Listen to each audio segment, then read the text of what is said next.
বন্ধুরা, যারা শিক্ষার্থী, যারা অভিভাবক এবং যারা টিচার, তাদের জন্য এই ভিডিওটা খুবই গুরুত্বপূর্ণ।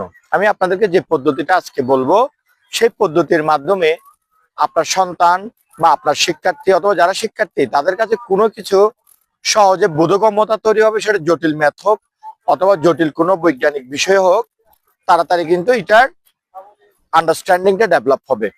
সেই পদ্ধতিটা কি? সেই পদ্ধতির নাম হচ্ছে ভিজুয়ালাইজেশন। এখন বলতে পারেন যে ভিজুয়ালাইজেশনটা কি? এই যে দেখুন, আপনি 1000 মাইল দূর থেকে বীজকে দেখছেন, কিন্তু আপনি চোখ বন্ধ করলেই কিন্তু এই বীজকে দেখতে পাবেন। এটাই মূলত ভিজুয়ালাইজেশন। যখন আপনি বিজ্ঞানের কোনো জটিল বিষয় পড়েন, ম্যাথের কোনো জটিল বিষয় পড়েন বা পড়ান, তখন আপনার শিক্ষার্থীকে অথবা শিক্ষার্থী নিজে সেটাকে কল্পনা করতে হবে। যখন কল্পনা করে তখন কিন্তু তার মস্তিষ্কের একটা ক্যালকুলেশন এমন একটা জায়গায় হয় যেখান থেকে মানুষের আন্ডারস্ট্যান্ডিং লেভেলটা পরিষ্কার হয়। তো সেজন্য যখনই কোনো জটিল বিষয় আপনার সন্তানকে বা আপনার শিক্ষার্থীকে পড়াবেন বা শিক্ষার্থী নিজে পড়বে, তোমাদের কাছে অনুরোধ থাকবে, যেটা পড়েছো সেটা পড়ার পরে অবশ্যই সেটাকে ভিজুয়ালাইজেশন করার চেষ্টা করতে হবে।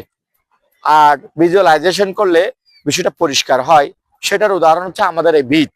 যারা দূরে আছো তারা যদি কল্পনা করে এই বীজের শব্দ শুনতে পারবে এবং এই বীজকেও দেখতে পারবে। তো ভিজুয়ালাইজেশন এই পদ্ধতিকে পড়াশোনায় কাজে লাগান আর পড়াশোনাকে সহজ করে নেন। বাই বাই, ভালো থাকবেন।